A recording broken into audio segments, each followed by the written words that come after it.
Karbala के आलमनाक वाक़यात को याद करने के लिए हर साल मुहर्रम के पहले 10 दिनों में मजालिस बर्पा होती हैं। सानिया करबला में शहीद हो जाने वाली शख्सियात में से चंद मखसूस हस्तियों के मसाइब पढ़े जाते हैं और हर दिन किसी खास शहीद के नाम से मंसूब होता है। 7 मुहर्रम का दिन हजरत कासिम इब्ने हसन की शहादत से मंसूब।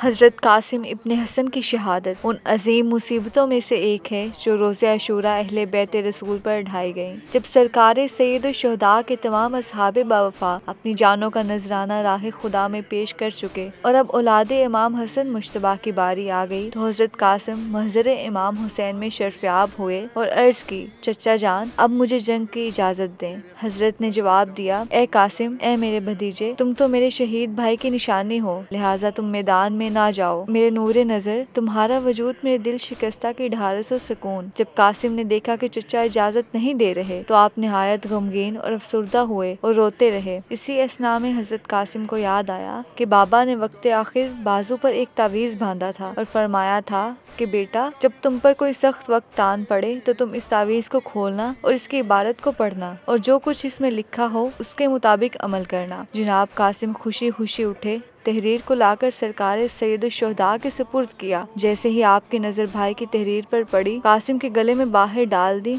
और अपनी आगोश में बिठा लिया। दोनों ने बहुत गिरिया किया। इमाम हुसैन ने अपने भाई की कबा को कासिम की ज़ेबे तन किया। इमाम मुश्तबा का इमामा सर पर बांधा। अहले बैत इस मंजर को देख कर रोने लगे। इस तरह आपने भतीजे को रुखसत किया। सरकार सैयद-उश-शुहदा ने शब आशूर तमाम शुहदा के नाम और जन्नत में उनके मकाम के बारे में बयान फरमाना शुरू किया और महज़र को खोला और फरमाया, कल सुबह ज़ैनुल आबिदीन के अलावा सब शहीद होंगे। कासिम बिन हसन ने इस खौफ से कि वो कमसिन है, कहीं शहीद की फहरिस्त में इनका नाम न हो, अर्ज की, चचा जान, मैं किन अफराद के हमरा शहीद होऊंगा। हजरत ने कासिम को अपने करीब बुलाया, उनके सर पर दस्ते शफकत फेरा और फरमाया, बरादरजादे, तुम्हारी नजर में मौत कैसी है? जनाब कासिम ने जवाब दिया, चचा, मौत मेरे लिए शहद से ज्यादा शीरी है। फिर हजरत ने फरमाया, ए नूरे नजर, तुम भी कल शहीद होने वालों में से होगे और तुम्हारी लाश को घोड़ों के सिमों से पामाल कर दिया जाएगा।